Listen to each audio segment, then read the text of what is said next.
আমাকে দেখে মনে কথা বলি একটু কেন হয়তো বা খাওয়া দেখে।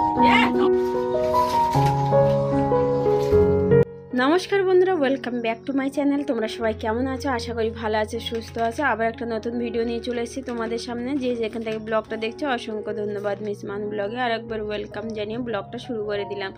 আজ কিন্তু দুপুর থেকেই কিন্তু ব্লগটা শুরু করে দিয়েছি। সকাল থেকে কি করেছি না করেছি কোনো রকমভাবে কিছুই দেখাতে পারিনি, কারণ সবাই এক এক করে অসুস্থ হয়ে পড়ছে। তো সেই কারণে আর মুড ভালো নেই ভিডিও বানানোর।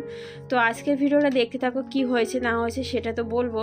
তো পুরো ভিডিওটা না দেখলে কিছুই বুঝতে পারবে না। তো সবাই মিলে খেতে বসি। আজ কিন্তু ফ্রায়েড রাইস আর আলুর দম বানিয়েছি। কারণ কি বলতো, আমার বরমশাই খুব জ্বর হয়েছে, ওর মুখে কিছু ধরছে না। তা ভাবলাম যদি এরকম কিছু খাবার বানাই তাহলে হয়তো ওর মুখে ধরবে।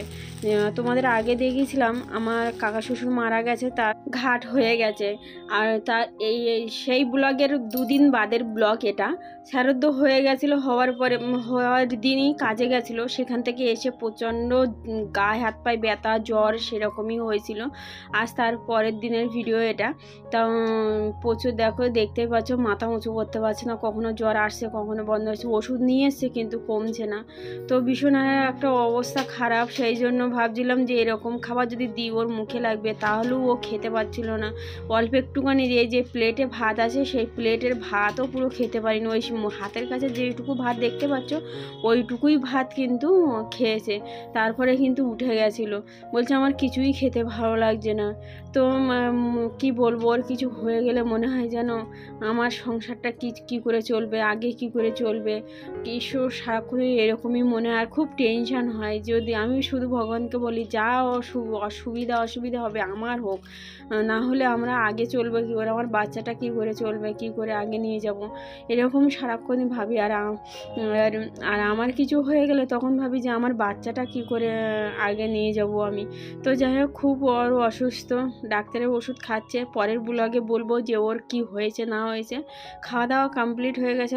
দেওর বলছে পান খাবে, আমার পান খেতে ইচ্ছা হচ্ছে। তো আমি বলছি ঠিক আছে তুলে নিয়ে এসো। তো দেখো বরমশাই কিন্তু আমি পান খাই মাঝে মাঝে, তার জন্য একটা গাছ লাগিয়ে দিয়েছে। তা দুটো পান নিয়ে এসছে। বরমশাই ওই সাইডটি শুয়ে আছে, মন মাজা খুবই খারাপ, কিছুই ভালো লাগছে না, গায়ে ফায়ে ঢাকা দিয়ে শুয়ে আছে। ওই একটুখানি ভাত খেয়েছে, আমি কি করব বুঝতে পারছি না।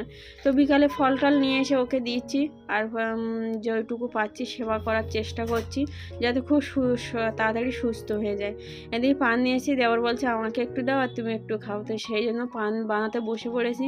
পান না সব সময় খায় না, এই পান গাছটা লাগিয়ে যেন শুধু খাচ্ছি। আর আমার মা ওদিকে ফোন করে বলছে পান অত খাস না, নেশা হয়ে যাবে। আমি বলছি পান গাছটা লাগিয়েছে তো কি করব, খেতে তো হবে, না হলে তো গাছে ভরে যাবে। তা বলছে কাউকে দিয়ে দে, না হলে দোকানে দিয়ে। বলছি খুব বড় না আবার খুব ছোট না, তা কে নেবে এখানে। তো যাই হোক পান খেয়ে নিলাম। এবার দেখো বিকাল হয়ে গেছে, আমি বিকালে ছাদে এসে দেখি অনেক শাক হয়েছে। আমি যে শাক তুলে নিয়ে যাই যদি ও দুটো ভাত খেতে পারে, তো সেই জন্য চলে এসেছি। আরে দেখো একদিন জল দেয়নি, সেই জন্য প্রচণ্ড রোদ ছিল, তো সবই একদম ঝিমিয়ে পড়েছে। এখানের মাটিগুলো না একদিন যদি রোদ না হয় তাহলে কিন্তু একদম শুকিয়ে হাড় হয়ে যায়।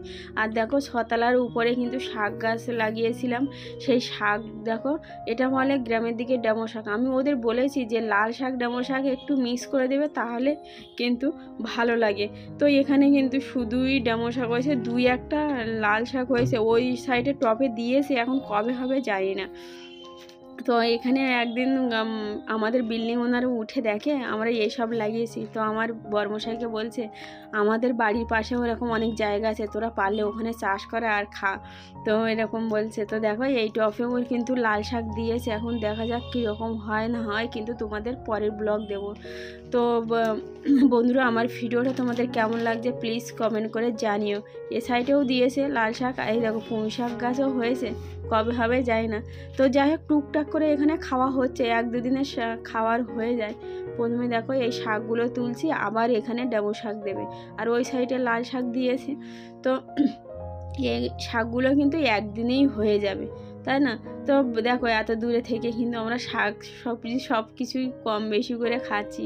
আর বাইরের শাক আনলে কিন্তু প্রচণ্ড হারে জল বেরোয়, আর এই শাকগুলো যখনই আমি বানাই একটুও জল বেরোয় না, কি সুন্দর টেস্ট লাগে, কোনো রকমের সার নেই। আমাদের নিচেই গরু আছে, সেখানের ওই যখন ওই গোবরগুলো সার হয়ে যায়, মানে একদম বালি ধুলো মতো হয়ে যায়, তখন বস্তায় করে নিয়ে এসে এর মধ্যে দিয়ে দিই, আর ওই সারই হয়ে যায়। তো দেখো একদম শাকগুলো একদম ফ্রেশ, কোনো রকমভাবে পোকা পাতা নেই। তো এটা কার কার পছন্দ, একটু এই সিনারিটা ভালো লাগছে প্লিজ কমেন্ট করে জানিও। আর যারা নতুন দেখছো আমার চ্যানেলটা কিন্তু অবশ্যই সাবস্ক্রাইব লাইক করে জানিয়ে দিও। অনেকেই আমাকে বলছে দিদিভাই তুমি কেন রোজ রোজ ব্লগ দাও না। এই যে ব্লগগুলো না অনেক দিনের ব্লগ, এই যে আমার ইউটিউব সব বন্ধ করে দিয়েছিল, সেই জন্য অনেক দিনের হয়ে গেছে, সেই জন্য আমি দিতে পারছি না, ভালো লাগছে না। আর মুডটাও খারাপ, আমারও নিজেরও শরীরটা ঠিকঠাক নেই, আমার গায়ে হাত পা ব্যথা, আমি ঠিকভাবে চলতেও পারি না, আমার এরকমই দেখতে লাগছে, কিন্তু আমার শরীরের মধ্যে রোগ ঢুকে গেছে। প্রতি মাসে 5-6 হাজার টাকা করে দিতে হয়, ইউটিউব থেকে তা ইনকাম হয় আধা বেশি বোধহয় আমার পেছনেই চলে যায়। তো আমি আর বর্মশাইকে কি আর দেবো। সবাই আবার কমেন্টে লাইভে এসে কমেন্ট করছো যে ইউটিউবের টাকা তুমি কি করো। তো আমি তাদেরকে বলতে চাই যে আমার ইউটিউবের টাকা আমার বর্মশাইকে ভাবি দেবো, কিন্তু আমার রোগের পিছনে প্রতি মাসেই কিন্তু টাকা চলে যায়। আমি প্রতি মাসে ডাক্তারের কাছে যাই, সেসব ভিডিওগুলো তোমাদের দেখাই না, কারণ সব সময় খারাপ ভিডিও দেখাতে নেই, সবসময় একটু ভালো ভিডিও দেখানোর চেষ্টা করতে হয়। এই দেখো আমি প্রথমবার কিন্তু ব্যাঙ্গালোরে মেট্রো চলতে দেখছি, তোমরা একটু ভালো করে লক্ষ্য করে দেখো, মেট্রো যাচ্ছে আমাদের ব্যাঙ্গালোরে, কিন্তু আমাদের ঘরের পাশ থেকে কিন্তু মেট্রো শুরু হয়ে গেছে, রেলওয়ে স্টেশন পর্যন্ত আমরা এখন মেট্রোতে যেতে পারবো। তো অনেক দিন পরে দেখলাম, আর আমার বর্মশাই বলছে অনেক দিন থেকেই শুরু হয়ে গেছে। তো দেখতেই পেলে তো মেট্রো যাচ্ছে, জুম করে দেখিয়ে দিয়েছি। তো যাই হোক যেটুকু পারলাম তোমাদের দেখালাম, সন্ধ্যে থেকে কি করলাম, সকাল থেকে কি করলাম না করলাম। এখন দেখো খেলনাগুলো এখানে ফেলে রেখেছিল, আর এখন বর্মশাখানা কোনায় বসে আছে, ব্যাগ ধরে রেখেছে। আর আমার পিকু যে নোংরা তোলার যে জায়গাটা ওইটা দিয়েই তুলছে, একটা একটা করে, কি আর তুলবে, কষ্ট হচ্ছে বলে ও ওইভাবেই তুলছে। কি করে তুলছে সেটা তোমরা একটু দেখে নাও। তো তোমাদের কাছে একটাই কথা বলবো, তোমরা একটু প্রে করো যাতে আমার বর্মশাই একটু তাড়াতাড়ি ভালো হয়ে যায়। ও ছাড়া আর কিছুই ভালো লাগে না, ও শুধু মন মেজাকে, একটু যদি কখনো টেনশন হয় মন মেজাক হয়ে বসে থাকলে আমার খুব খারাপ লাগে। আমি সারাক্ষণ বলি যে টেনশন করবে না, কোনো কিছু টেনশন করবে না, বেঁচে থাকলে সব কিছুই হবে, তুমি যেন কোনো রকম টেনশন করবে না। একার ইনকাম তো, আর সব কিছু আগে সব শেষ করে বসে আছে, সেই জন্য একাই ইনকাম করে, তো খুব টেনশন হয়। আর আমার তো খুব বেশি ইনকাম আসে না যে ওর বেশি বেশি করে ওকে সাপোর্ট করব। তো প্লিজ তোমরা একটু বেশি সাপোর্ট করো যাতে আমি ওর পাশে একটু দাঁড়াতে পারি, বাবা মার পাশে একটু থাকতে পারি। তো এই যে শরীর খারাপ হয়েছে, তারপরে যে কি হয়েছে সেটা কিন্তু তোমাদের অবশ্যই জানাবো। ভিডিওটা বেশি বড় করব না, বেশি বড় ভিডিও কেউ দেখতেও চায় না, সেই জন্য এই ভিডিওটা এই পর্যন্ত করছি। আমার ভিডিওটা কেমন হলো না হলে কিন্তু অবশ্যই জানিও, আর আমার বর্মশাইকে একটু আশীর্বাদ করো তাড়াতাড়ি যেন ঠিক হয়ে যায়।